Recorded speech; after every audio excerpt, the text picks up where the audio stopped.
beginning content creators will always look at the views. How do I get the views, man? I just want to post a video and get all the views. How do I hack the algorithm? Like this idea that's like this algorithm is out there that you can defeat. No.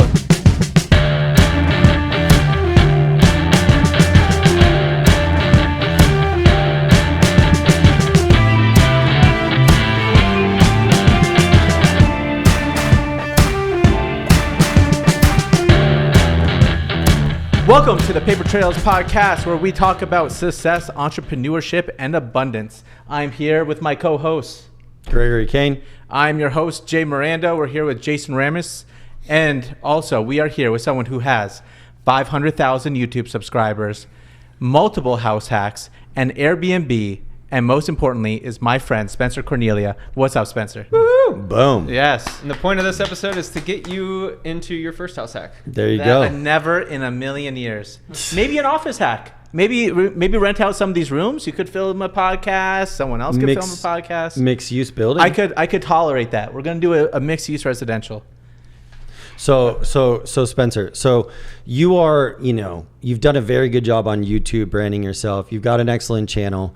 One of the things that I'm very curious about, and I think a lot of our viewers will be very curious about, is the monetization of YouTube, how that looks, how that goes now moving forward. So I was just wondering if you could kind of fill us in, and even just for my own selfish purposes, on how I can better present myself and have a monetized YouTube channel. The best way to get monetized today, if you have an audience, is sponsorships. That is going to pay the best. Absolutely. I get paid about $4 per 1,000 views from AdSense, which is what gets placed on your videos. The ads you see, Google runs AdSense and they pay you. And where is that in relation to other YouTubers? Is that like average, middle of the lane? That's pretty decent. The best niches are anything dealing with finance, investing, anything where the audience is going to be high net worth. Tennis, golf, those would be niches because the audiences are high net worth, high income, really good audiences to advertise to. Yeah, so sponsors are generally going to be the highest paying. AdSense is going to be another form of payment. The best way, the biggest YouTubers, the way they get paid is they build a brand such that the content that they make is a natural funnel into whatever it is. So for you guys are all in real estate. If you guys were making content on real estate and someone reached out to be a client of yours for if you wanted to be an agent, think of what the value is for one client. It could be worth $15,000. Well, I don't even get paid. It would take me 4 or 5 different sponsors to get paid that much. So imagine if you put out a lot of content and you had every piece of content led to one really solid lead in real estate. That's the best way to monetize. So help me understand the difference between ads and monetization and sponsors. Monetization is just a macro level view of getting paid. So how do you get paid? Okay. Multiple ways. Sponsors, AdSense is just what gets put on your videos. So when you go on YouTube, if you don't have premium, you'll turn on a video and they'll play an ad before it. Toyota might put up an ad before it, and so you get paid through that. And then if a user has premium, you get paid as well. And when you start the YouTube channel, is that an option to click that on? Like click on the ads? You need 1,000 subscribers and 4,000 watch hours in the previous 12 months, I believe is the criteria today. Say that again, please. You need 1,000 subscribers. Okay. And 4,000 watch hours from the previous year. So there is a little bit of a hurdle to get over in order to get monetized. However, if you are building your own brand, you can start from your first video. Now, so that's how you start with the AdSense. But when you start to get sponsors, and then there's other things, there's links, there's affiliate marketing, and if you could tell us about that. But so the AdSense is automatic if you meet those qualifications.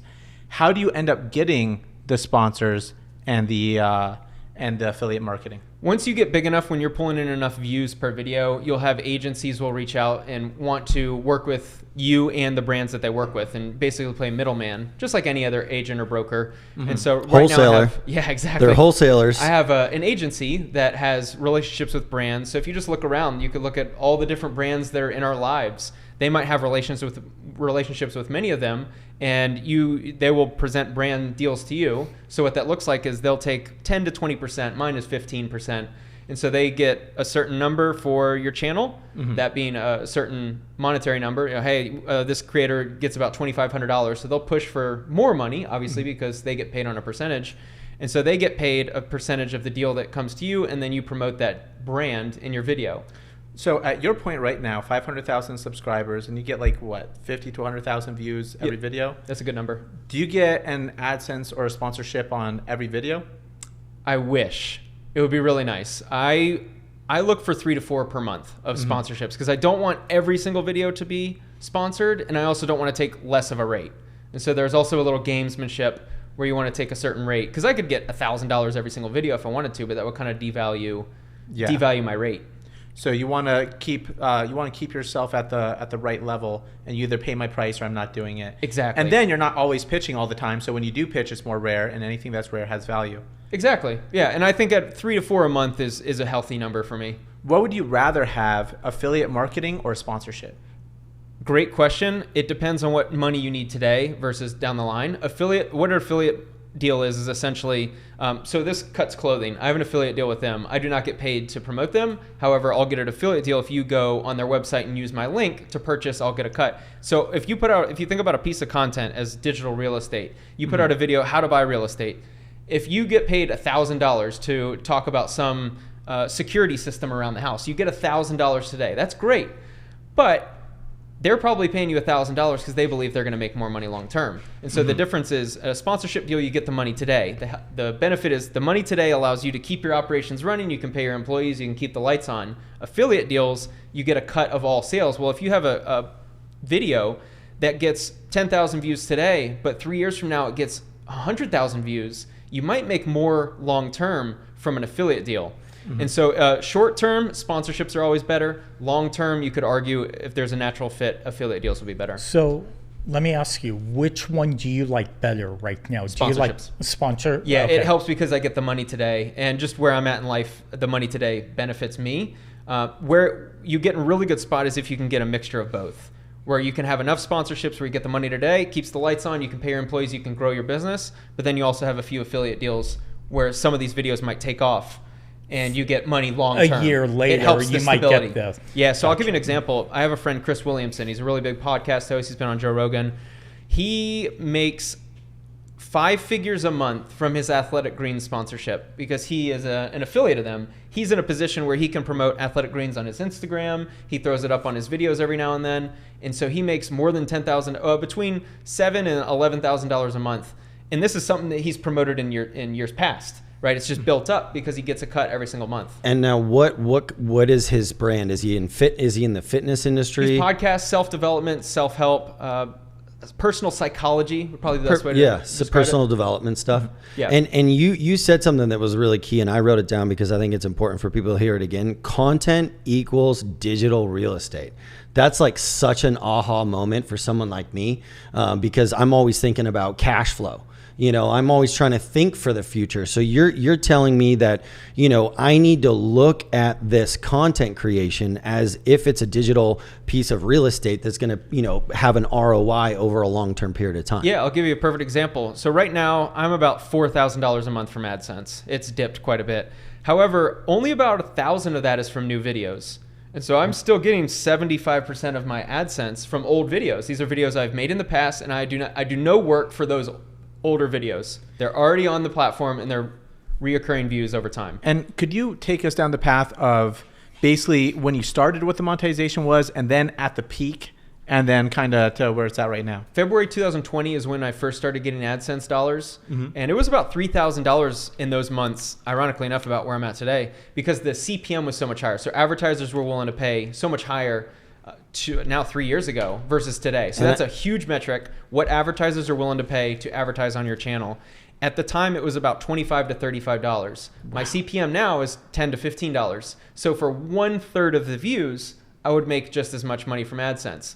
My peak was Q4 of 2021. I made just under $60,000 in 1 month, November 2021, just from AdSense. Wow. And what do you think, were sponsorships paying more back then also? They were. Yeah, FTX really hurt everyone. The economy has changed. We have some wars as well. There's been a lot of uncertainty in the world. And so I think advertisers are not willing to pay as much. I also think there was another thing. Are you guys familiar? There was an iPhone change or a Facebook change. There was some type of change where you couldn't track. And so advertisers, it was harder for advertisers to track using codes, whereas affiliate links, or excuse me, sponsorships or affiliates, kind of the same thing to the brand, meaning I put out a video, go to abc.com/Spencer. When I promote that, the brand can see very specifically how many people click from that link and what's my ROI. And so I think moving into the future, I think we're going to see more deals with influencers than advertising in general. Interesting. And on your best month, it was 60,000. How much more do you think you could have made that month if you were doing sponsorships and affiliates back then? I could have added easily another $20,000 to $40,000 a month. Wow, that's big.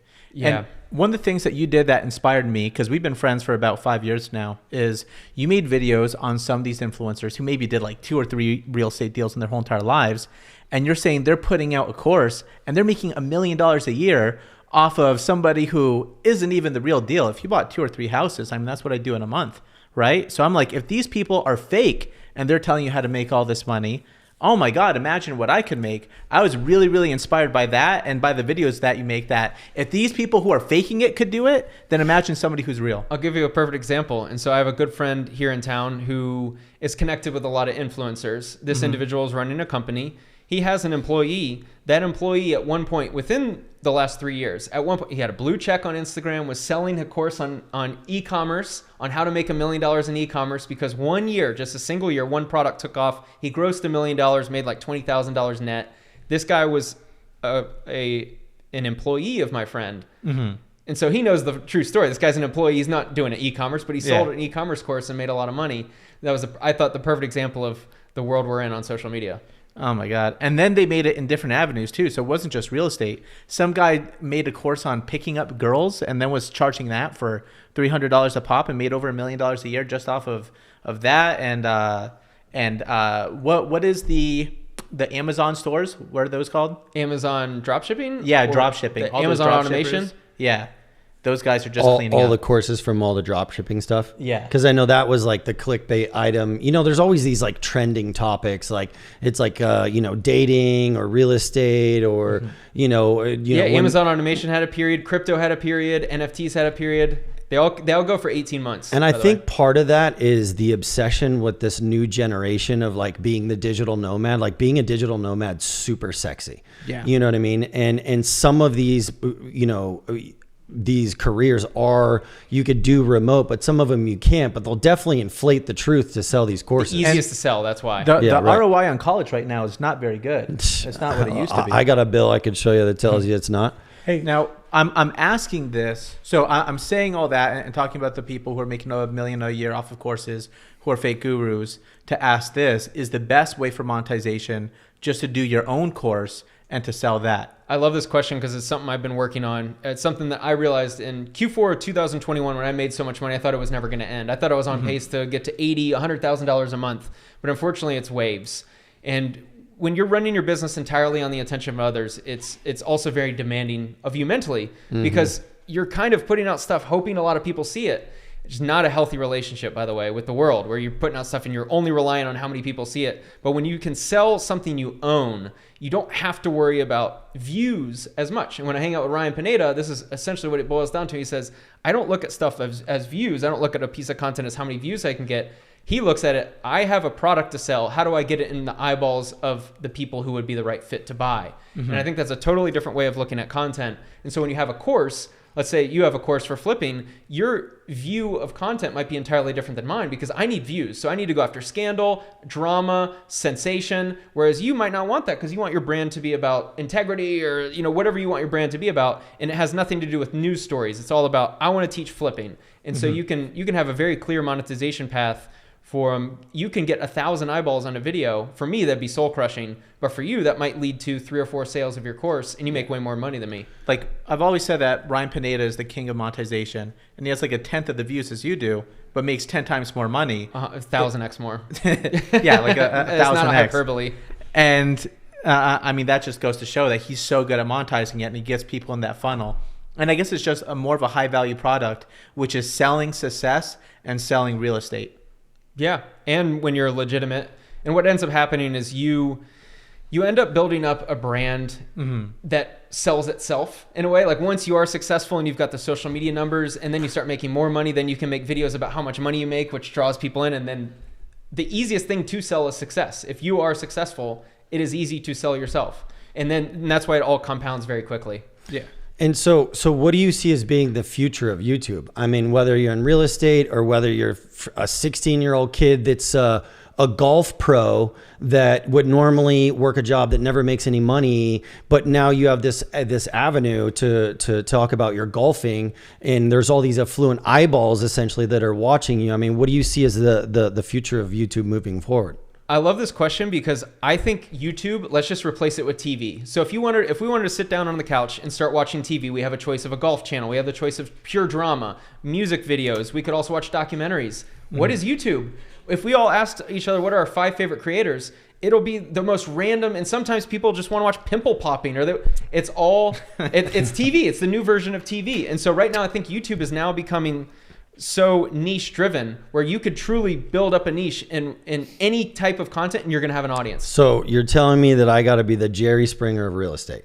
You could do it. I think there'd be room for it. In order to get the eyeballs. Fresh and Fit did the Jerry Springer round. They blew up. They for sure did. They blew up. It really worked. And let me ask you to that point. Does it ever bum you out that like whatever bleeds leads? Like, because I know you personally, and I know you're big on like providing value. So how do you combat that? You know, you got to have the drama, you got to be clickbaity, but you also want to like sneak in some value. Yes, that's a great question. One that I think I've had to think a lot about. It really drives you insane if you are only about views and drama, because I think it leads to a very unhealthy relationship with the platform. It's almost like in high school where you're worrying about being popular. I mean, some it's like people the digital can live that life. Yeah. And you can, it's almost like your life is being driven. It's like you're an animal that, sucks blood off others. It's kind of like that where your life is being driven by sucking the blood off others. And yeah, it's something I've been challenged with because I'm not driven by like drama or scandal. It's what's worked for me in a lot of ways up until this point, and I thoroughly enjoy it in some respects because I think it is needed. I think there was an area of social media that was being driven by fake gurus, and a lot of people weren't aware of all the tactics that they were doing. And so I think there were real victims, and I felt like I was the middleman shining a light on all this. So I think I've done a good deed in that regard. But it is not something I want to do long term, and it's not something I want to spend my entire career on. And it's kind of that saying, "No good deed goes unpunished." Holy smokes! But I don't dislike. All it is human behavior. Got it. And so if you look at YouTube as you are putting content out, and the audience is a group of people. What do they want? And instead of trying to shape the world around what you want, you have to realize what it is that they want. And you won't make if you only made the content that you want to make. People aren't going to watch. So do you have a avatar in your brain? Because I know, I've talked to you personally. You go for your walk every night. You walk, you think about, ideas and content and this and that. Are you literally catering your stuff to match that of the avatar, the people that you feel follow your content? Not specifically for me. That's generally a good way of going about business or building YouTube is knowing an avatar. Thankfully, at this point, I have 3 years of experience. I've done hundreds of videos. I'm so plugged into what works and what doesn't work. And so what my focus is mostly on how do I keep the content engaging, entertaining, and novel. So this is an important question. What's working for you right now on YouTube? The best videos, or the videos that perform best are some form of lawsuit that is involving an influencer that people aren't aware of. If I can find that formula, it is perfect. It's rare, by the way. This isn't something that happens every day. But once a month, there's some type of unique lawsuit. If I can cover that story, it's really entertaining. Wow. So, quick question. Do you use clickbait for your titles? B, do you think it's beneficial for people to use clickbait? Or do you think it hurts a channel? In 5 words or less, what do you guys think is clickbait? What would you define clickbait as? I would say a blatant lie, or at least an extreme misrepresentation. Fair. Just so we're on the same definition. Yeah, I think do you guys all agree? Yeah, I was gonna say trending topic that's not related to the video. Yeah. So that's a good question because it's a topic of conversation of all YouTubers because YouTube has gotten so. It could be said that all of Meet Kevin's videos are negative title, positive video. So every one of his titles are market collapse. And then the market is just fine when you actually watch the video. So is that clickbait. That's like light clickbait. So there's blatant, complete line clickbait, right? Where on all the NBA highlights, like, oh, LeBron made Steph Curry cry, right? You watch it, Steph Curry never cried. Yeah, it's just another basketball play. Yeah, so to really answer your question, I think it's a really important conversation for YouTubers to have, because I feel like there's an ethical line that we all play as YouTubers where, hey man, we're all following the rules here. The one person who goes to the next level, it's like you're going to get the views and then we all suffer because you're willing to go the next level of clickbait. I think clickbait at this point is going to get drowned out. Like if you clickbait your audience, they'll stop watching because they know whenever they see a title, you're not going to deliver. And so the way I see it is if you're constantly not delivering on the title or the thumbnail, then that is clickbait. I am confident that there's probably less than 3 times where I've really gone the clickbait route where it's, let me put a little more into this thumbnail. Like if you need a red arrow and you put scammer when it really wasn't about scamming, like that's going to get clicks. There's probably less than 3 times I've ever done something where like, I need some views, man. I need some views. I got the clickbait. So, got to get that 1 out of 10. So with that being said, because I love Meet Kevin's videos and all that, I think he's great, but I watch his views versus his subs, right? 2 million subs and he'll get 100,000 per view of a video. And like Jay said, he'll have a sad face, a clickbait, but then it's all rainbows and stuff. I think the market will I think I know what you're getting at. Is that the market dictating exactly what you just said? Absolutely. We're data analysts at our core because as much as I'd love to go out and make a video about my day, because how easy that is, I know people won't watch. We need to look at the data and figure out what are people watching. And over time, you kind of have this binary tree where you figure out what works and you kind of box yourself in, where you put out a video and you try a new topic. Oh, people didn't like that. Okay, I'm going to stay away from that. And so over time, I think you kind of course correct to figure out what the audience reacts to, what do they like to see, what do they click on. And so I think that's what you're ultimately seeing is a guy like me, Kevin, with 1,000, 1,500 videos.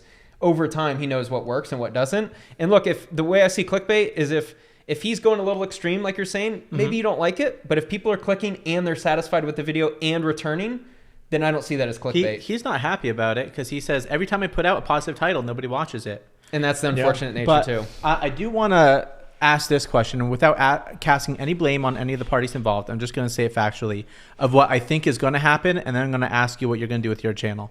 So it is my opinion that Andrew Tate used all that drama, all that extreme, he was basically like the situation on Jersey Shore, just that extreme, gather all the attention. You have to watch. He gets everybody to know about him. Then he pivots to something more positive. It's my opinion that Fresh and Fit cashed in on all the drama with male-female dynamics and all the silly girls that's fun to laugh at. Then they post more serious things about real estate and about more positive content. You got so many subscribers off of fake gurus and all that, lawsuits and negative attention.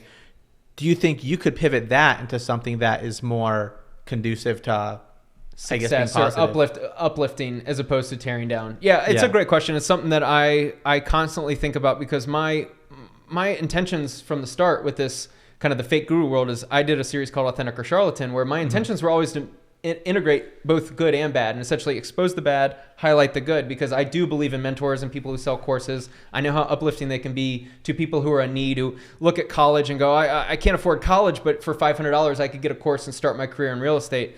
And so I know the value of that. And I ultimately went down the path of fake gurus because it just led to more kind of talking about course correcting. Over time, you just know that works. And I had nothing to sell. I wasn't selling a course. And so I couldn't really monetize a video. Let me give you an example. If you're going to spend 3 days on a video, so video A versus video B, video A takes you 10 hours, video B takes you 5 hours. Video A gets more negativity from the responses. It gets 30,000 views. Video B gets 150,000 views. What are you going to do? You're going to constantly go towards video B. It takes less time and it's I wouldn't say easier to make, but it just led to a better outcome.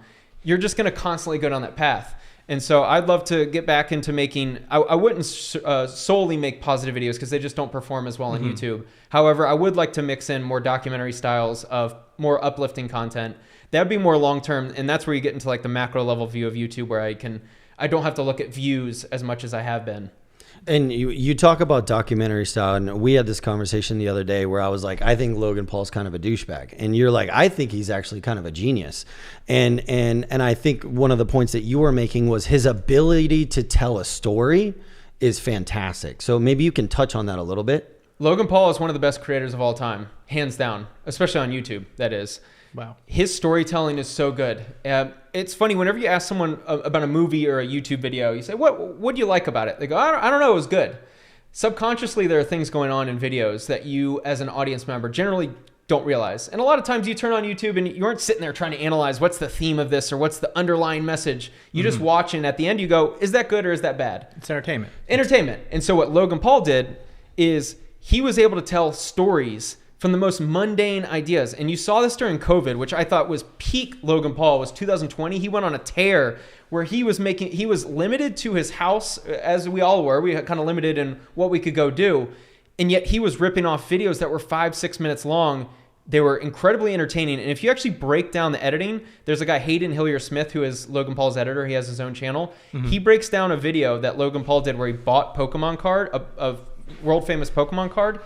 If you watch that video, you will understand why Logan Paul's content was so good. It's interesting you bring that up because he just did a video about the power lifter.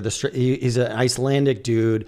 He won all the strongman competitions, and then he got all jacked. He was the Mountain in Game of Thrones. The Mountain. And he tells this entire story about going to Iceland to get this photo. And he goes through this elaborate story where the video is like really fantastic, and the storytelling's like super captivating, and it was made as a YouTube short. And then the end of it is a Polaroid picture of whatever his name, Jorgen, the power lifter, like in a barn, shirtless with a goat. Like, it's the most random shit, but the story was like so captivating. It was almost like, and me coming from a photographer background, it was interesting because it was like the picture itself wasn't that great, like the making of but this whole story that he put behind a Polaroid picture, it was just such an interesting rollout of an image. So let's think about this from a linear perspective. If I told you, hey, I'm going to go take a picture with a power lifter. This guy's world famous, but let's just hypothetically say a guy down the street who's a really good power lifter. Not interested. You're not going to click. Who cares? But what does get you interested is a captivating story, some type of hurdle that you have to overcome in order to get there. And this guy lives in a different country. So Logan Paul's video about 99 originals, it was about 43 minutes long. It's one of the 5 best videos on YouTube. Hands down, I will argue that to say the name of it The again. title of the video was, I took 4,120 Polaroids in 90 days or 99 days. I guess 99 days because 99 originals. It hands down one of the best videos of all time I've ever seen. His storytelling is incredible. So for a new YouTuber, I mean, you gotta, like when we're in real estate, we do our due diligence. We look at the market, we look at what's working, we think about what's our product, what's our avatar, how do we get in front of the right person. So what I'm getting from you is that if you want to take this thing seriously, it would lend well for you to like go out and select maybe a mentor or someone whose content or presentation of content you resonate with, and then take your personality and add your own little spin on that. That's exactly it. That's the best formula. I think right now on YouTube and content in general, the competition is so insane because so many people have joined. Since 2020, we've seen a 15,000% increase in content creators. And now the formula is out there. You can see how much money you can make. And we're seeing with Mr. Beast push the envelope as far as building billion-dollar brands in a year or two, what feels like a year or two. Right now, I think the key is you need to be able to storytell, or you need to have a unique perspective. You do not need to be rich. You do not need to be the most handsome or most beautiful girl out there. You do not need to have the most crazy lifestyle. You can tell a story with a water bottle. If you could talk about the journey of a water bottle, and you could pretend like you put it in the mail to some stranger in a different address. I'm riffing off the top of my head. Like, imagine taking this water bottle and you shipped it to some random address in Massachusetts, and your whole video is about your journey to get to that house before the water bottle, and your whole story is about everything you overcame to get there. That's a captivating story. On a linear sense, you shipped a water bottle to a stranger. Who cares? Yeah. But you can make that into a fascinating 20-minute video. Have you always had an interest in storytelling? Like, were you a reader? Did you love movies? Like, Movies in college. Yeah, and what I loved about them is you could see different perspectives on life. I think it was a way to open up your worldview. Let's go back to Logan Paul for an example. I think what is so fascinating about his content is you can get a glimpse into someone's life that lives such a unique life to where you're at. For instance, today, Logan Paul is building a billion-dollar brand, probably already is a billion-dollar brand in Prime, and his videos are about his life as he boxed Floyd Mayweather. I mean, Come on, 20 years ago, the idea that a YouTuber would box Floyd Mayweather is so bizarre. Or even a TV star. A TV star, yeah, TV star versus a world famous boxer. But he's turned it into this captivating experience in life, and we get to jump in for 8 minutes or 10 minutes a couple times a month. We can get a glimpse behind the scenes. It's all storytelling. It's all the story of Logan Paul, and I think he's captivating enough to get your interest. So how has your content evolved? I mean, when you started off in YouTube, were you just trying to get the content out there? And now that you're so experienced, it looks like you take a look at everything as the story. That is a great question, because I think beginning content creators will always look at the views. How do I get the views, man? I just want to post a video and get all the views. How do I hack the algorithm? Like this idea that's like this algorithm is out there that you can defeat. No, the algorithm is simply just a group of people and what they're watching and all the data and accumulation, all the data that YouTube is accumulating from them, given an idea of how good content is. And so if you're a content creator, instead of looking at it, how do I get the views? The goal should be, how do I create the most captivating video to whatever audience I want to please? For the new YouTuber or person who's building whatever brand, would you argue, and I know this from my own personal experience as a photographer, it takes a while for you to figure out your style. And at the end of the day, you just got to start doing it and putting content out, and you'll find your voice, you'll find your style, you'll find, and maybe like in your case, the viewers will actually tell you where the value is, and then you're like, oh shoot, I'll just lean into that. Exactly. To finalize what you asked, yes, I have kind of figured out the formula to YouTube, and it's science and art, but there's a lot more science than you realize. And so I've kind of honed in on how exactly to formulate a script over time. What is that science? You need a hook from the jump. Traditionally, a lot of YouTubers would start their video with, hey guys, welcome to this, kind of like what you do. Welcome to the show. You didn't add like and subscribe, which is good, but they'll spend 30 seconds on, I'm a real estate house flipper. Please like and subscribe. I'm a real estate house flipper. And they go into all of this thing about them, but it's not hooking me. I'm clicking because I only have 10 minutes to watch a video and I want to be entertained for the 10 minutes. And so from the start, you need to hook the audience, but the best hook is not verbally telling someone, hey guys, in this video, you're going to learn how to flip houses. I don't think that works. I think it's hooking someone, and that's essentially meaning after 15 seconds, you want the person sitting there they would be disappointed if the internet shut off and your video cut off. Yeah. That is a hook. Like after you learn this in pickup, you're kind of familiar with the pickup. A hook is where you reach the point, a social hook point is where the woman is standing there and she would be disappointed if you left the conversation. You have hooked her into just this conversation. Same thing with viewing. And so essentially I've got a hook in the first 15 seconds, you said? Yeah, I think so you'll see the data. If you look at a chart of viewership, you can see where people fall off. At each timestamp, YouTube will give you data on how many people are still watching. And so what you want to look at is at the 30-second mark, if you're above, most YouTubers say 75%. For me, I aim for 80. If you're still above 80% of views at 30 seconds, you've hooked them really well.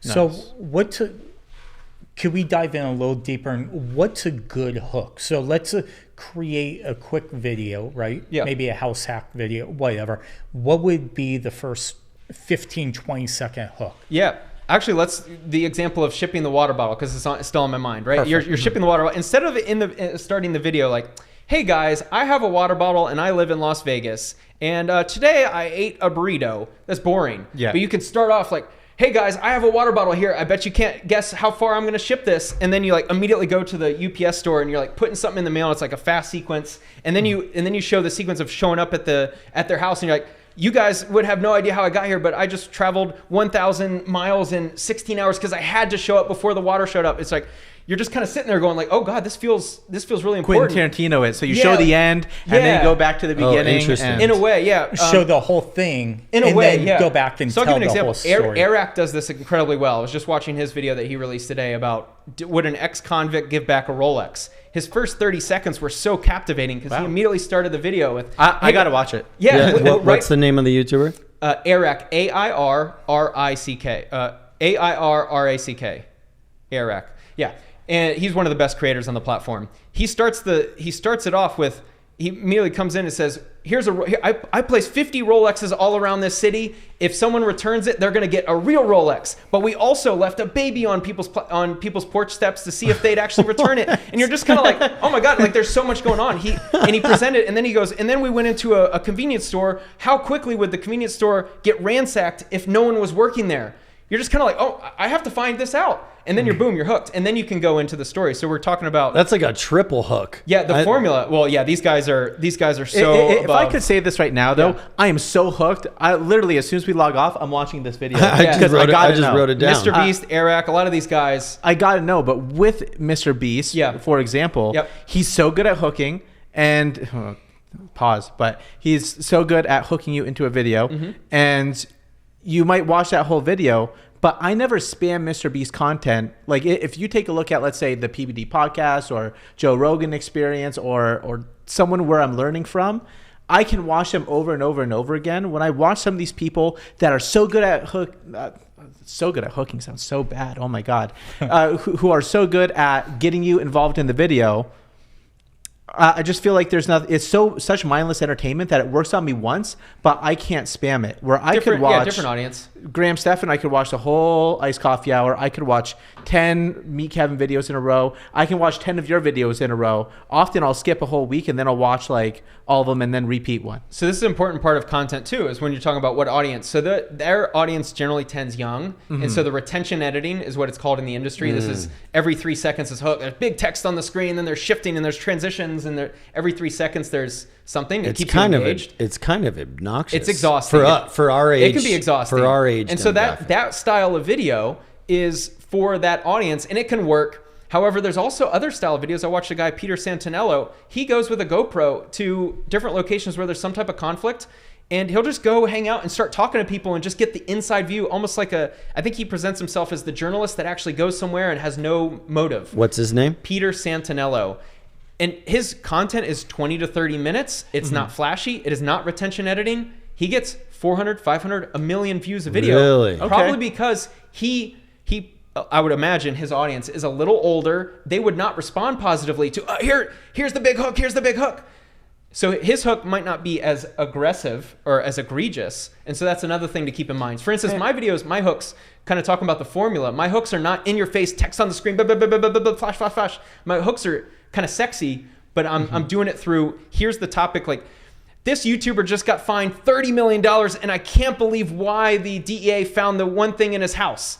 You know, there's like some element that I give you most of it, but there's an element missing where I want you to watch the video so that you can figure out the missing puzzle. But I don't need a bunch of text on the screen. I'm not yelling. The volume isn't increased. It's just a hook. So on the Paper Trails podcast, we talk about how to make money with everything, with all these people who are so good at capturing you into a story and delivering that hook. Do these people get the same monetization? Because it's almost brainless entertainment versus someone who would have a more mature audience who delivers some content. And like, I would never buy something from Mr. Beast or from one of these people who do something entertaining. I watched a video like 5 days ago. I don't even know I watched it. They put a banana around a tree, and like, what happens when we put a banana around a tree? I'm like, well, I gotta know. That is pretty good. It's so random that you feel like you're missing something. I never knew I had to know this, but now I gotta know this, and I'm wasting 10 minutes of my life now. Well, Mr. Beast is running $1 billion company. I would never buy their course. Why was the banana around the tree? So like, apparently the potassium like made the seeds grow. I don't know. I'm actually interested. That's a good question. Like, I've never seen Maverick merch, Logan Paul's merch out in public. I've never seen anyone wearing it. But that dude was, at one point, he sold something like 3 or 4 million on Black Friday. Wow. On a weekend. To a point, I think Logan Paul got people to buy into him. Yes. And is that because does he have two? I'm actually very unfamiliar with Logan Paul. I'm just aware of the name. Does he have multiple channels? One where it's more this short-term content, and then a podcast also? Correct. Where you can learn about him? Yeah, Impulsive is just the typical podcast. But anyway, back to the monetization, because I do think it's a fascinating conversation. You can sell anything with enough eyeballs. And so instead of looking at like, what do they sell? It's they get a lot of eyeballs. How do you sell something that they would buy? So Mr. Beast has Mr. Beast Burger. He's got the Feastables, which is really good chocolate. He's had merch for years. And so that's a different audience. You wouldn't buy anything from him. But I'll tell you what, if Mr. Beast came out with a YouTube course, it would be the highest selling course in the history of the world. Really? Oh yeah, if he sold, every YouTuber would buy it. I'm telling you right now, every YouTuber would borrow money to buy his course. So with that being said, do you think Paper Trails, Jay especially, do you think he should create a course since we're a new channel? Course on flipping? On flipping houses, things like that. I think because do you think, and kind of going back, do you think you should bring a course out early in the channel or once the channels become well known? I love that question thoughts because on you that? know me on monetization. For the record, he was telling me to monetize before I ever did, so I'll give him credit for that. Boom. I think starting the And a course. starting the But- course early. That way, think about this. Let's say hypothetically speaking, you guys I want to become a YouTuber, and you put out a video, and somehow over time it gets 100,000 views. Like by miracle, your first video takes off.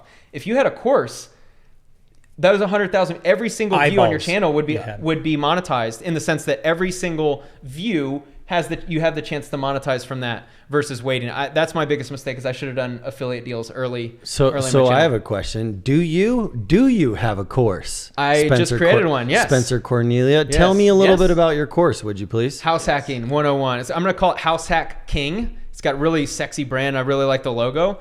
And so it's going to be about house hacking essentially, which is where you buy real estate and you rent out the rooms and you essentially turn your house into an efficient income machine. So I got to give him a plug because I actually found you on YouTube when I was moving to Las Vegas. I was coming out here as a school teacher, and I saw two videos from you. There's the how to lose money on a fourplex, and then there was the house hacking one. And then I came into the Las Vegas market, and based off of that video, when I started looking at places to rent, and I did the math on what I could rent rooms for, I was like, holy smokes, I could rent a house with my good income and my good credit, rent out all the rooms. And I got lucky. I was able to put an RV on the side. And next thing you know, my house was cash flowing like $300 or $400. And I didn't even own the thing. That's amazing. So, you know, and again, because I know you personally, I know you're someone that wants to crush people with value. You want to, you know, hook them with the drama, but you actually want to provide the marketplace with some value. So maybe you can dive into, you know, your house hacking course and then the value that you intend to provide people, because I know personally, like I got a ton of value and I got it for free. Mm-hmm. Yeah, I think it's the best way to start in real estate for most people, simply because it's the lowest entry point, I think, cost-wise. Mm-hmm. A lot of people want to buy a house, and I think this way at least gives them the opportunity to add income streams when they buy their house. I think this method is going to be 10x more popular in the next 10 years.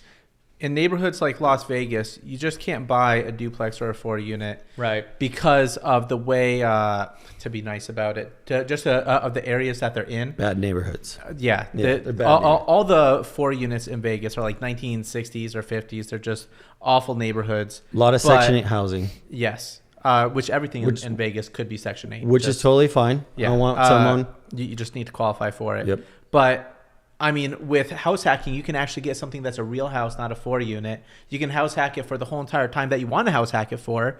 And then when it comes to the time where you want to live alone, you could just kick them out. I see house hacking as a great way to start, simply because you can get in and reduce your biggest expense. A lot of people their biggest expense is living. That's almost universal. You're going to pay right now in Vegas. If you're living alone, you might be paying $1,500 if you add up utilities, internet, cost to move in. Sometimes there's security deposit where the landlord will take it from you and all this. Like there's a lot of costs that go into renting. And so the way I see house hacking is if you can go from $1,500 a month living to zero, the theory of house hacking is you can buy a house and rent out the rooms to live for free.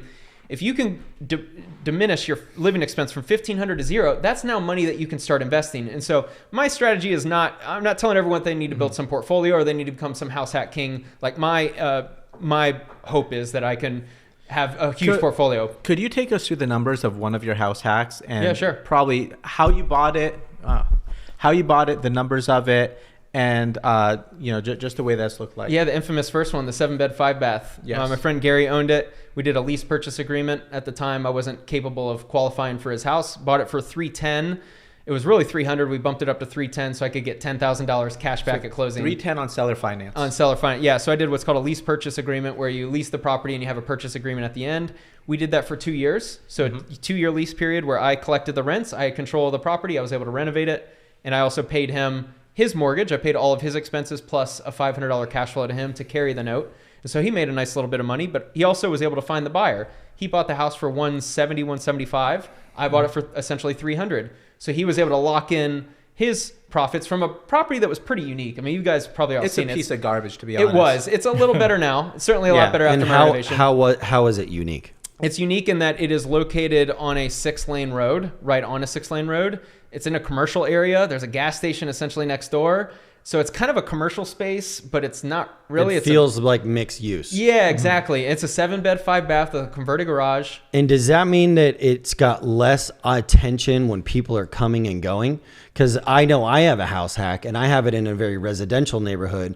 And I'm in a residential neighborhood where a lot of people own. And when people own, they've got pride of ownership. So they're kind of like, "Who's that walking down the street? Why are all those cars down the street?" I've never seen that car before. So was that part of the? That's a great question. I didn't think about that, but yeah, we don't experience that at all. Especially with 7 beds, you have theoretically 7 different tenants and cars. That might be an issue in a residential neighborhood. But yeah, so when you're looking for that potential house hack, are you looking for something that may have extra foot traffic but not set off the alarm bells of, let's say, the neighbors? Parking is probably the first thing I look for, because if you don't have parking, no matter how great the house is, you can't do it. And so 100%. some complexes have gates where they might only have a certain amount of gate keys that are allowed to the owner. And so if you only get 3 gate keys and you have 5 tenants, like, it's just not going to work. You should probably avoid it. And back to that one. So you said you bought it for a 310 on seller finance. Yep. Could you tell us how much you rent the rooms for? Did you renovate it? Did you put? Yeah. So I had $60,000 down. I sold a condo at the time, and the equity I had in the condo immediately went to Gary. And so $60,000 down on a 300 purchase, 20%.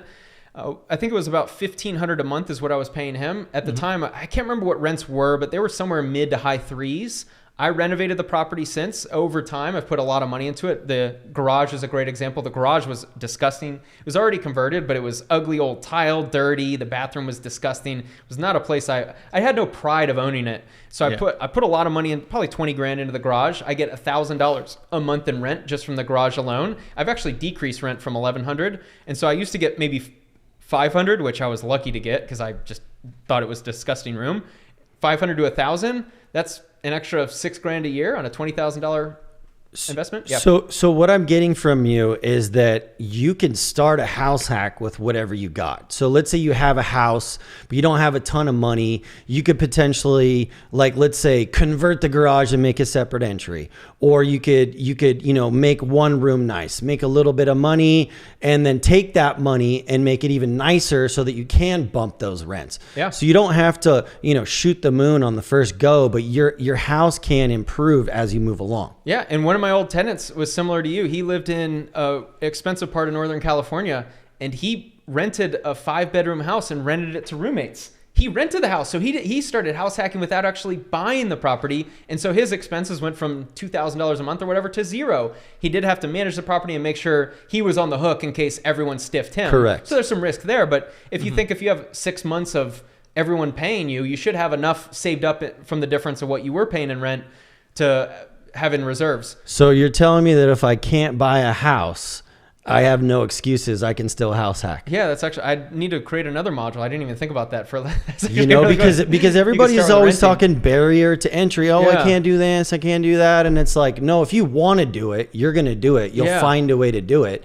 And based off of your video, I was inspired and I was like, shoot, I could do this right now. That's so funny to think about. Yeah, I'll have to add a module. I'll do it. But back to the point of starting, my intentions aren't to tell everyone to go get a 7-bed house like I did. If you want to go to the extreme, you can play that game and cash flow, and you can have all the headaches that I had, but you still get the benefit.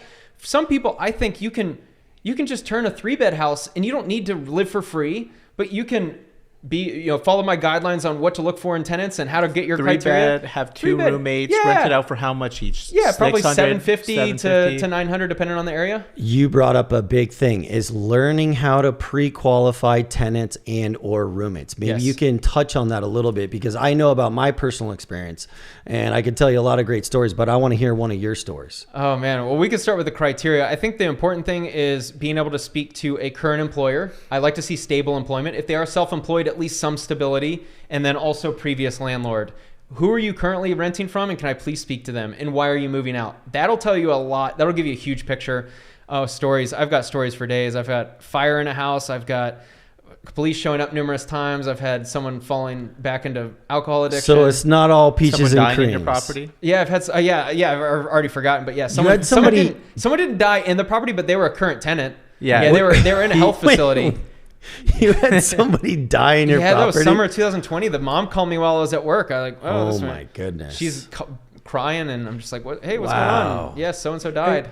So quick question. How are you dealing with tenants that work from home when you're dealing with the other tenants too, right? Like, is there any issues that you're seeing there? No, thankfully. And I think the reason why is, I think the key here is you have to establish a culture. You need to think about what culture do you want. I am quiet. I don't want any noise. I don't want any problems. I don't want any drama. I make that very clear up front, and they know that before moving in. And I make it very clear. If you don't want to follow the rules, you're not going to want to live here. And so I think establishing a culture is important, because then people fit in. What I offer, and the reason why I offer rooms for probably less than what I theoretically could get, is when I want people to move in and never want to leave. Because when they move in and know that you offer the best option to them, they're going to follow your rules. And so when they know that if for $750 a month, you can live in a nice house, I have maid service come twice a month, I cover the utilities, high-speed internet, all the above, probably in a nicer house that they could rent on their own. And so they know that the alternative is way more expensive and way less lucrative for them. You're going to have more leverage. Hey, you're going to follow my rules if you live in a house. I love that you do the maid service twice a month too. That's key, by the way. Roommates will blame others. Yes. Greg's so dirty, he doesn't clean his Filthy. dishes. You know what's interesting? When you have a maid service, it's cleaner. Yes. Because you're creating a culture of cleanliness, and people don't want. It's unique. I don't know what the human psychology element to that is, but when you have a maid service, it's cleaner. But I do the maid service mostly to maintain the property and the bathrooms. So here's the burning question. I know everybody watching is probably wondering the same thing. How do you deal with the fridge and the cupboard space, right? And people not eating other people's stuff? Because I've lived in situations like that, but thank God it's always been with friends.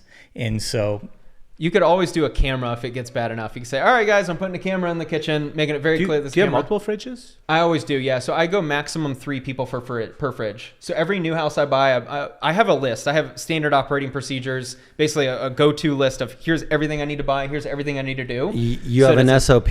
Yeah, so it's all And automated. where can I find this SOP? It's in my course. course. For sure. Yeah, In the course. Yeah, but I give away all the assets, my entire business, like all the spreadsheets, everything, all the assets. I go through all my contracts, everything. Now, let me ask you this, because I have a background in education, and I believe in courses as well, because I think that someone could buy your course and forego, renting to the wrong roommate who's a drunk, having everybody eat each other's food, making and those mistakes cost money, energy. So it's like, I'd rather pay you X, whatever your course costs, and know the gotchas moving into it, and be able to forego all these mistakes and do it right the first time. Yeah, and hopefully that's the value. Is I understand a lot of people are cynical about courses where, hey, just Google it, man. And yeah, a lot of the information is Googleable with real estate. It's not like I created loans. So yes, some of it is Googleable, but I think where the value of courses comes in, and this is where I've always tried to be the differentiator between good courses or bad courses, or like good gurus or bad gurus, because I think the course that they can create, if they're legit or not, is going to be way different. For instance, you could go find all the information about real estate on Google. I could package it up into a course and sell it. But maybe I've never bought real estate before. And so the value that I want to provide is all of those like little unique mistakes I've made and the experiences I've had, where I can make it like very clear, like here's how to avoid that. And to me, in my experience, like there's some examples where you could save thousands of dollars if you make one different decision. Or look at this house. So I do a bunch of house tours. I have 16 house tours. Jay, you're going to be the 17th house tour. Nice.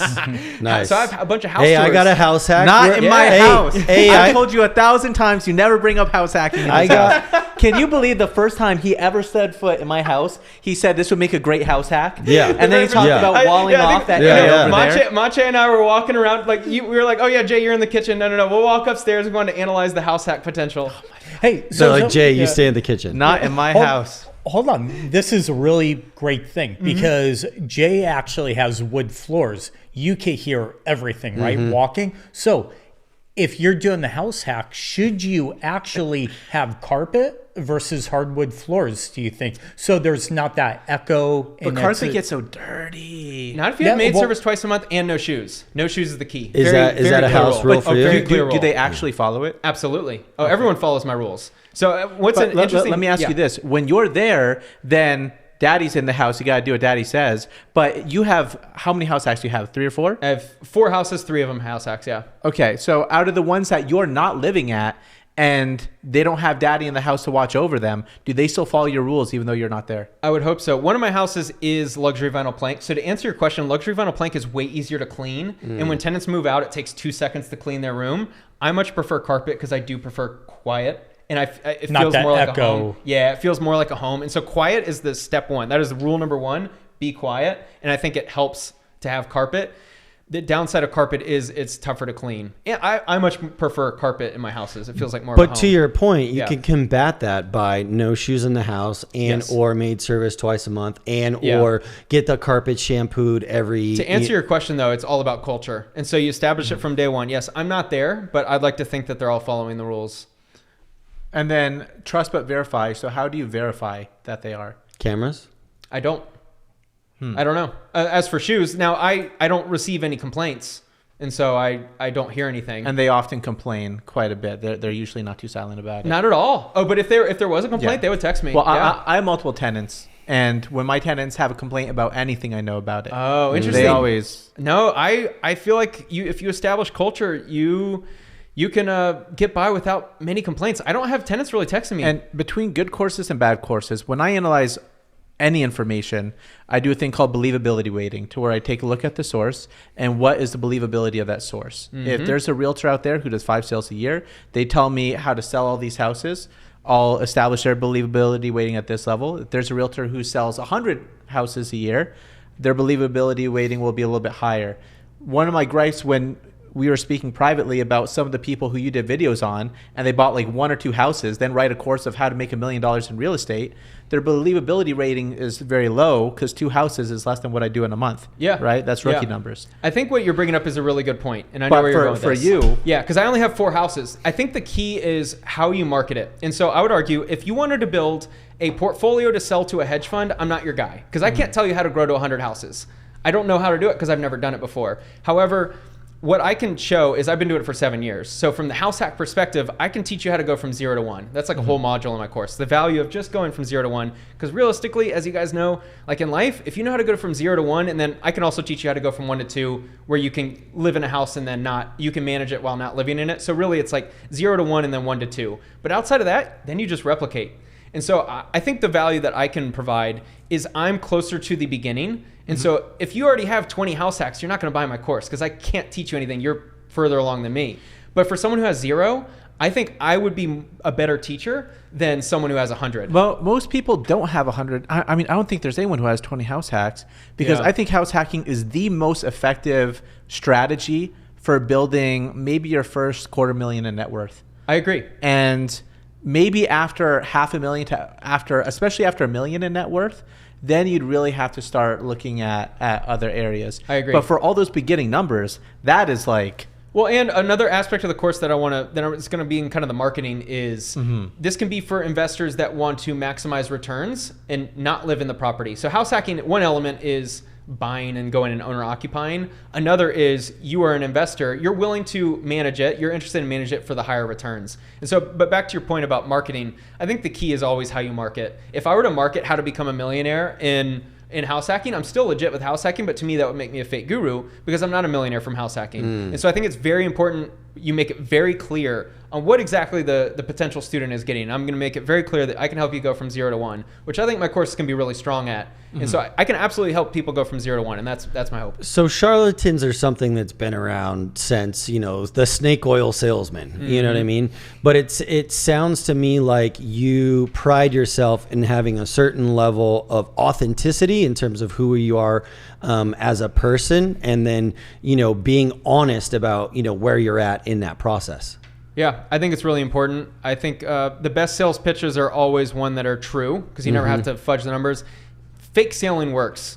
Like realistically, the reason why charlatans have existed for so long is it's just easier. And unfortunately, there's always going to be people that are emotionally vulnerable to certain sales pitches, that being flashy cars. Not that flashy cars necessarily means a fake guru. Like at some point, I want to have an expensive car. It works. And so if you're selling a good product, ideally you do whatever it takes to have people buy your product, because I want people to buy my product versus maybe the guy down the street who is a charlatan and is just trying to get a quick one on you. So do you think it's okay if you're gonna crush them with value? Is it okay to give them the bait and switch? Is it okay to never bait and switch? Well, okay, bait and switch is a bad term, but is it okay to flash the Lambo? Of course. But then actually crush them with value? Let me give you an example why. If my course evolves into maybe one aspect of it is 0 to 1, and then another is, hey, once you take that course, you'll get a discount, or maybe there's just an addition bonus of like, here's actually how to go from once you guys succeed at this and get to my level of 4 now. I've actually in the last 3 years I've gotten to, let's say 10 or 100, and now I can buy a Lambo, and I can lease a Lambo or own a Lambo based on my rental income. If you guys want this, you use that because yes, it is lucrative, or a big house, whatever it is, beautiful girlfriend, big house, lifestyle, a certain income number, whatever it is that you want to use in your sales pitch. I think it is totally valid as long as you're doing it. That's the key. Got it. One of the names that pops up in my mind, have you ever heard of Wes Watson? Yes. So Wes Watson started on YouTube, and he started because he was one of these guys that was in prison for weed for like 10 years. Weed's like, he's in prison so long, weed's already legal. You could buy it like at the 7-Eleven.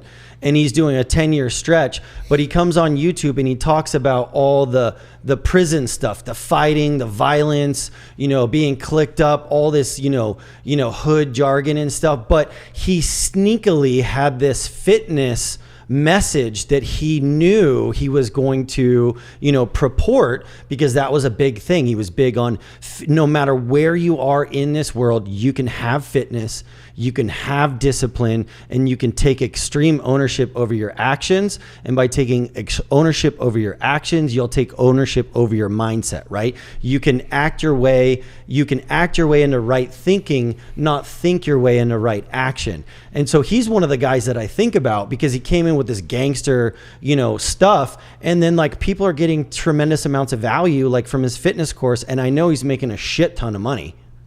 Yeah, I bet he is. I've heard I think he's like 6 figures a month. Yeah. One of my friends interviewed him. I think he's been doing that for a while. Wow. Like he was doing that, month in, month out before he bought the Bentley, before he did this stuff. I liked him because he was just like, go to the gym, motherfucker. Like, and I was like, that's kind of the way that I talk to myself. So I resonated with him on the way that he spoke.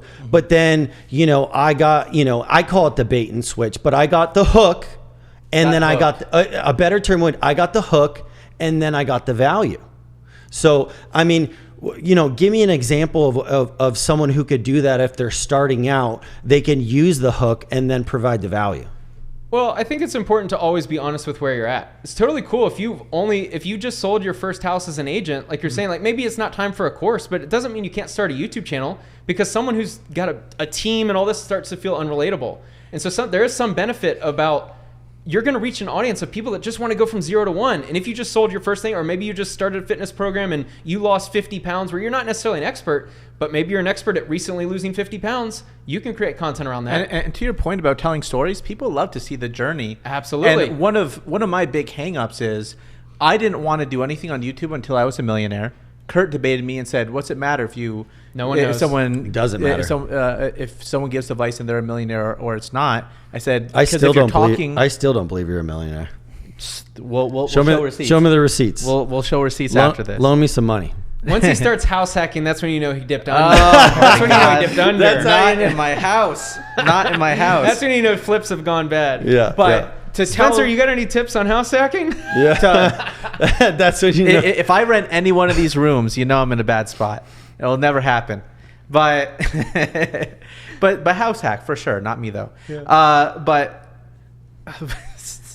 something about millionaire. You didn't want to start because you weren't a millionaire. Yeah, but people love to see the process. People love to watch the person who starts from 0. And with all the people who Graham Stephan interviews nowadays, the stories that like the headlines on the Iced Coffee Hour are honestly unbelievable to me. Mm-hmm. Oh, how he went from 0 to billionaire. This person's a billionaire from this. Everything's billionaire. Some of that's bullshit. That's unbelievable. Some of it's bull. Well, think about the value of this. It's not even relatable. So think about all the entrepreneur interviews. All these people are already successful. They're, how I built 4 companies that sold by the age of 25, and it's just like this magical story. Yeah, right. Well, think of Mark Zuckerberg. Think if he had a documentary, if he filmed building Facebook.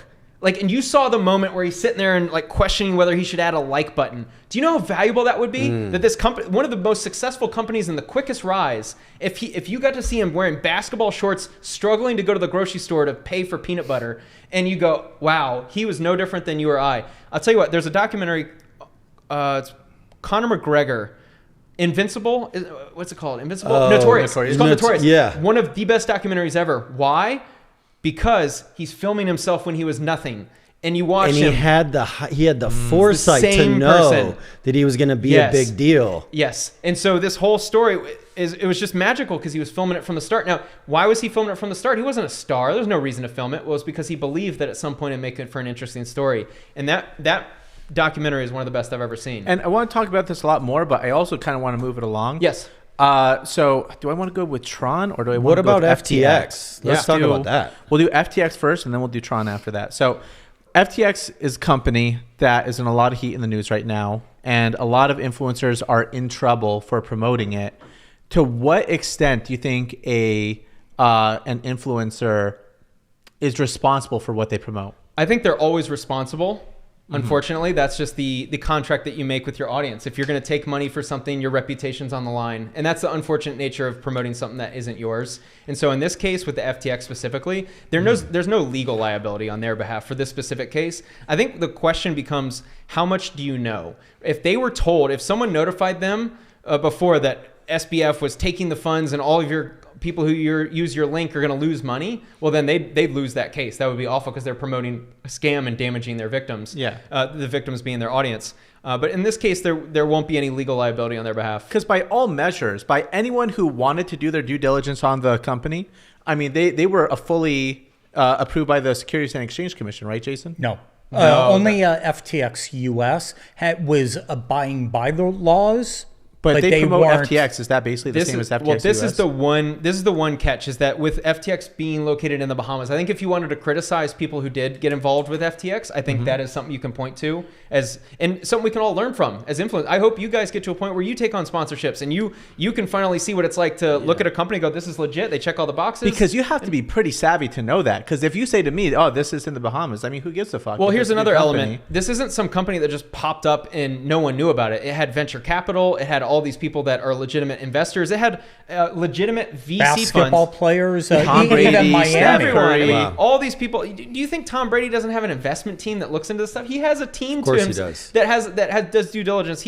All the venture capital firms look into these companies, and so it's not an obvious scam, because if you have venture capital looking into the books, they wouldn't invest in a scam, or else they would be held legally responsible, because if they're profiting from some Ponzi scheme or something, then obviously they would be liable for damages. But no, it's just an unfortunate circumstance where you had someone was acting maliciously, and that single person is going to be held for fraud. But back to the influencers, I'm speaking as an influencer myself.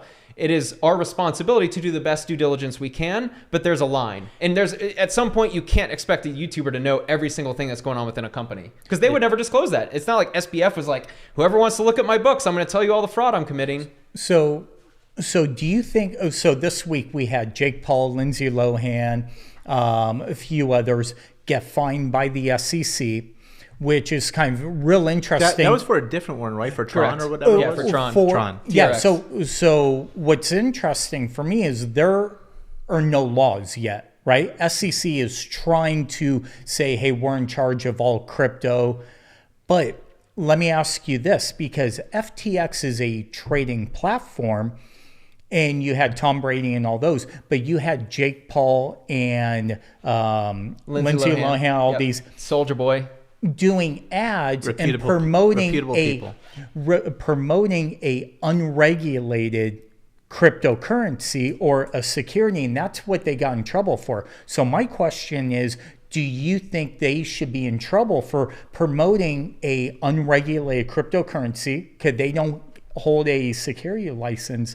But should Tom Brady and all those people also fall in the same thing because they're promoting a unregulated trading platform in the Bahamas? Yeah, that's a great question. I think there's a clear distinction. I'm actually happy that people who promoted specific crypto coins that ended up dumping, and essentially what they were doing was they were just taking money to promote it with the intention of pumping it. And then I can't say they were pumping and dumping, but that's what a lot of these coins were doing.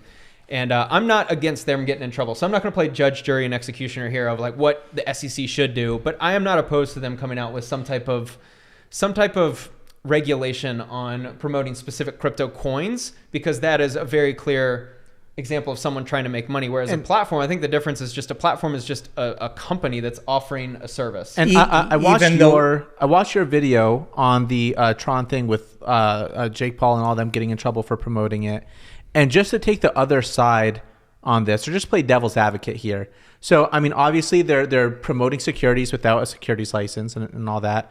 But if I'm a 19-year-old kid who's a professional YouTuber and I blew up on YouTube or TikTok, and I just got paid $10,000 or $20,000 to promote, I don't know, some IDK juice coin. or something I like don't that. know coin. Or not juice. IDK coin. Like, hey, I just got paid $10,000 to promote like this water bottle, this Fiji water. And okay, I got the check for $10,000. Everything's cool. And then somebody paid me $10,000 or $20,000 to promote this coin, so I just do it. But now I'm in trouble from the SEC. I mean, they're a 19-year-old kid. I don't think they know the intricacies of securities law as a 19-year-old kid who never went to college, who got on and poppin' from a Chinese-controlled app. You know? That's fair. Yeah, I think it can come down to an opinion. Like, I think there should be regulation on it, personally. But. Like, there should be regulation, but I feel like they're going after them as if it was, like, super malicious, to where it's my belief that securities law is so nuanced that there's investors who are semi-savvy who have no idea about it. There's flippers who take money to be partners in a deal with someone else who has no job within the deal. And by definition, if you take someone else's money and you're splitting a profit, but they don't have a job within the project, that is in fact regulated by the SEC. So like that is how nuanced this is. Sure. And there's flippers doing this every single day who don't know about that. A big part of this is they didn't disclose that it was an ad either, which I think is important. Twitter, it's a little more challenging because you need to do #ad, whereas with YouTube, you can check a button and it'll prompt you that this video is sponsored. How much do you think we should go after kids for promoting securities when securities law, is there any way that we could spell it out to them that you're not supposed to do this? Because how many of the people do you think just straight up didn't know? I thought, in my perspective, they're like, you're going to give me $20,000 to tweet something, I'll do it. Well, here's the bigger problem. There is no law saying you cannot promote. SEC is just taking it upon themselves to say all of a sudden there's now this law, but by law, there's no law giving SEC authority, right? It's kind of like the SEC can and cannot come after me. I'm not licensed, I'm not regulated, but if I talk about stocks on a YouTube channel, could they come after me and say, you gave advice to buy a stock, somebody bought that stock, they lost money. How can the SEC go after them if it wasn't a law? Well, this is what the problem is, They're trying to make a law. And they're saying we're King Spencer, right? The house hack king, right? Yeah. Calling himself a king, right? But they were never crowned the king by the main king, right? So what happens is SEC is actually going out and telling, you owe us all this money, to Jake Paul and all these guys, and they're just paying the fine instead of fighting it. And that's kind of like Are they just where the making problem an example is. out Yes. of them? Probably. So Spencer, I don't want us to get into the weeds too much, but I want to relate this back to how people can be successful on YouTube, like the way that you've done. Yeah. So and I want to know a little bit about what your viewpoint is on TikTok and how TikTok plays into this equation of social media branding. I mean, I think we've understood now, like, hey, if you get on YouTube and you start promoting stuff, guess what, guys? The world's changing. There's gonna be legal recourse. You know, the days of like, oh, this Yahoo's going to pay me 20 grand to promote that product, I'll just promote it without like actually understanding the product first. You might not want to do that. And you're beholden to that company, unfortunately. Correct. So how can you advise a new YouTuber to avoid these pitfalls, and where does that play into the use of TikTok? Ideally, you have services that you can offer. That's the best strategy on YouTube, is if you already are someone out in life and you have a career path, and then YouTube can be a funnel. If you don't want to go down the path of being famous or being an influencer or whatever, you can have a full-time career just treating content like you could post on Instagram. You can post that you're a real estate agent and people will follow and watch your little house tours and go, oh, you know, I live in Las Vegas. I'm their friend. Just top of mind. I'm going to use them next time I need to buy or sell a house. Ideally, you have the ability to always control the product or service. Unfortunately, that's not everyone. And so you have to do the best you can. At the end of the day, it's a risk. And would you, if you're going to have a sponsor, would you argue that you should, I always think of this interview with Shaq where he was like, I got an offer to do a gajillion dollars for Frosted Flakes. He's like, but I like Raisin Bran or whatever the cereal is. He's like, I would never promote that cereal because I eat this cereal. I mean, would you argue that, you know, promote products and services that you yourself actually use? Yeah, ideally, if you can use every product that wants to promote, yeah, for sure. In an ideal world, you use every single one. Some of them you might not use exactly. Like, for instance, I'm not in the crypto space, but I'm not, if I was a crypto influencer, let's say there were 3 different platforms that wanted to promote me, or 3 different tools that are all kind of similar over a 6-month stretch. Do you use all 3 tools? Probably not, because you probably pick one. But if you believe all 3 are good products or services, I don't see anything wrong with promoting it. Now TikTok is a tool, and the U.S. government is obviously going after them for gathering data and using it and doing all this stuff. I mean, is that a tool that someone new should be using right now? I think so, because are they going to go after it? Short form, I personally strongly dislike TikTok, but just look at it like short form. If you create one short form piece of content, you can put on TikTok, Reels, YouTube Shorts. So TikTok is just a platform. I think Shorts create the best reach. And when you're starting out, you want to get the best reach possible. Well, ideally at any level, you want to get the most reach, but starting out, it's really hard to get organic views. If you're putting a lot of time and effort into one piece of content and 10 people watch, it's just hard to get reach. And so Shorts provide that. And I think that is an element of social media that has now become really prominent in the last year. Do they have any data? Because I just realized, and I know it starts to make me feel kind of old, but I just realized that I can, on the YouTube app, flip through shorts of the people I specifically follow, just like obviously you can on Instagram. So do you think that that's a huge area of opportunity? Like, do they have any data, and how often are people using YouTube and just flipping through shorts as opposed to like Instagram, TikTok, and what have you? I think shorts create good brand awareness. And so they're a tool in that regard, just getting your name out there. Oh, Spencer, that's the guy who talks about house hacking. Maybe you don't follow me, but if you can associate a brand, if you can get everyone to know that you're a house hacker, you're probably selling a lot of product. Yeah. I think we don't have enough data yet to know that our short form users, short form consumers, converting over into long form. We don't know that yet. That is a big question, because you might have people that just consume your short form and never convert to long form. And so you're not really monetizing them. So is it good to have them as a follower? Of course, because they consume your socials. That's fine. But it's hard to monetize if they never go to long form. There's been a lot of talk that YouTube was going to monetize shorts way more, because I think for a while you guys got absolutely nothing off it, right? Correct. It was just for the reach. Yep. Are you starting to use the shorts now that they're monetizing it? And is that money starting to come in? I will soon. I don't anticipate making $1 off shorts.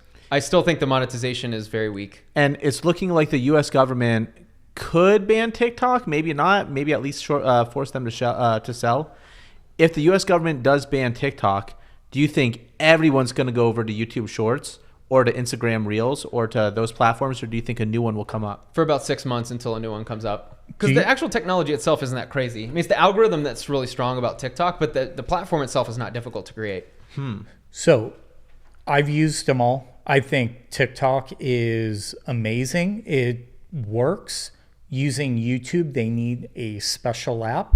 Instagram, the problem with them is it's all your friends, pictures. TikTok is just all random when you go on. So but it'll show you your people you're following. Do you think Elon Musk should bring back Vine? Ooh. And that becomes the new TikTok. Second question is, do you think the whole China thing is a bunch of BS and it's more Google and YouTube, the big tech players saying, get rid of this guy, they're taking. That's where I go. It's a fun Because I if you don't think like the it's more- competition, Hey. you're trying to vote them off the island. Everything they're crying about with China, the data, you don't think Facebook and all of them have all that same data Right. on us and more? Yeah, bring back Vine would be interesting. I don't think he will, simply because it clearly was not a moneymaker Back then, right? But now but TikTok or Twitter is not making money right now. I don't know if it is or isn't. I'm not too clued into that. But if it is, maybe if it ends up becoming a cash flowing beast with the Twitter Blue, the verification, I could see him bringing something like that back, because it would bring more users to the platform. Maybe there's some type of, with the verification and you brought back Vine, you could have some type of benefit, so more people would become paid users. Well, remember what Vine is. Yeah, 6 Vine seconds. is Twitter bought essentially Vine. TikTok. Yeah, Yeah. Twitter owns it, right? Correct. So, but they closed it down. If they reopen it, it's its own app. Yep. And it actually, instead of 6 seconds, now you do 3 minutes. Oh, I and see. and that is what TikTok is. Yeah, that's a good point. It's yeah, the maybe same so. the same where you scroll through. Yeah, hope they maybe do. so. I think YouTube is going to be the winner out of all this. I stand by it. I fully believe it. I think in 5 or 10 years it will be the winner, and it's still. I think it's the winner now, and it still will be. So, as to wrap up a little bit here, so you think YouTube is going to be 5 or 10 years from now? Where do you think the social media landscape will be? And then also, I want you to add in TV to that. I think TV is going to slowly fade out. I think YouTube is the new TV. It already is. I think YouTube will be a place where so many different elements are going to be a part of it. I think there's going to be something like the metaverse is going to somehow tie into YouTube in a way. These companies iterate so fast. And so I don't even know how to think 10 years ahead. Because think back 10 years in 2013. Think of where we are at today. It feels normal. But if you look at the expansion of the growth is exponential. It's insane. Like where YouTube was in 2013 versus 2023, it's normal to be a YouTuber now. In 2013, it was like weird. You're It was uncool. You're Right. videotaping yourself and putting it on the internet. You were kind of weird, this weird subculture. But anyway, where it is in 10 years, I have no idea. But I think it's the big power player, because there's no other platform that can monetize like YouTube. You can't build a brand. It's so hard to do. On Instagram, it's completely pay for play at this point. I think Twitter is short form. You can build up some type of brand, but in a different way. Video content is here to stay. It's just so valuable. I think the content will be much, much better. I think in 10 years, we could see, I think the barrier to entry is going to get so high within about 2 years that it's going to be really hard for new creators. The benefit of YouTube, though, versus like a Netflix, is the barriers will always be low. We always want that element. I want to feel like my neighbor's making a video about the best makeup package to buy. You're not getting that from a Netflix, because it's going to be so branded and who's paying, who owns it. But down the street, you can trust that influencer to talk about how to buy real estate or whatever. Also about the barrier to entry. I mean, like 5 years ago, I think I remember you saying that we would have gotten 1,000 subscribers first week with a set like this. Just because the production is so high. Right. But now the barrier entry is getting more and more higher. People are putting way more money into their YouTube. They're getting professional editors. My concern about YouTube was about 4 or 5 years ago.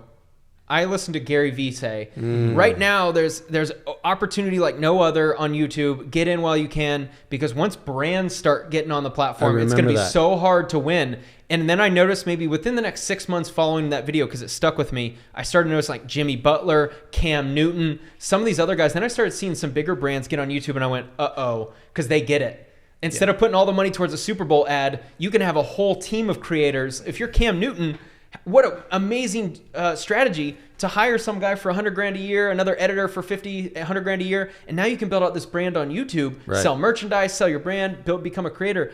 And now we're seeing so many guys like Ryan Pineda, Grant Cardone, all these guys who had businesses off YouTube were always like, "That's social media. I'm too good for social media." Then they went, "Wait, you sold how much in courses? Wait, you make more money selling digital courses that you made once versus how much I make in a business with 100 employees? How do I do that thing over there?" And now you're seeing that right now.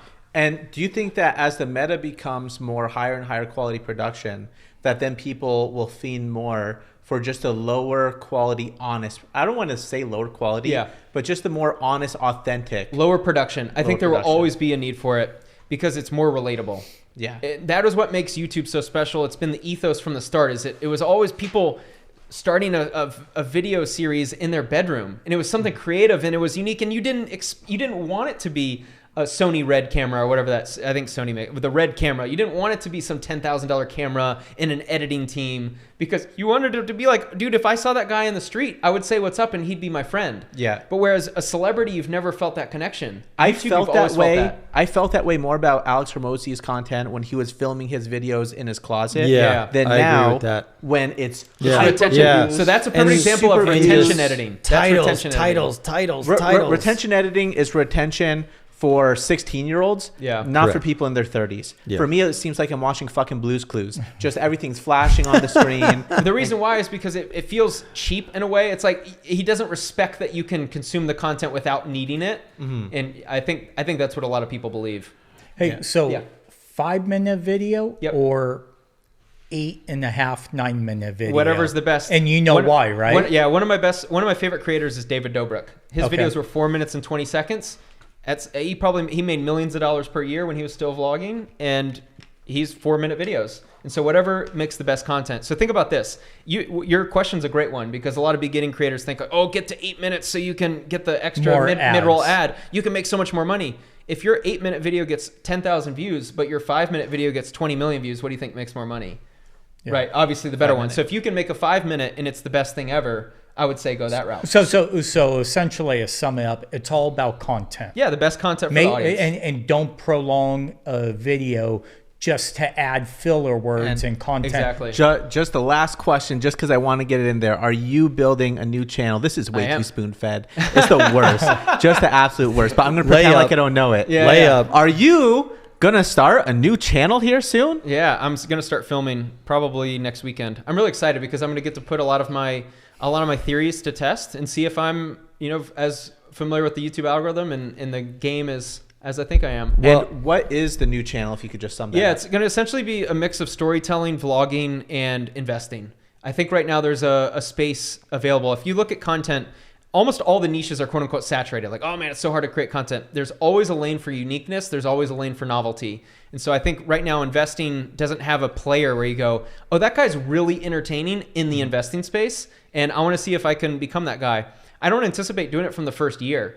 The way I look at content is in 3 years. If every video gets better in 3 years, I could have 1 million subscribers on that channel. Digital real estate. Yeah, that's it. Content And it's a equals digital real estate. And it's a skill. You can improve skills over time. And at some point, the beauty of this game is the better your skills get, especially once you start monetizing and you invest in your team and you build out a good team, you build what's called a moat. And once you have a moat around your content, it's game over. Nice. And I hope you all like the digital real estate that we just put out right now.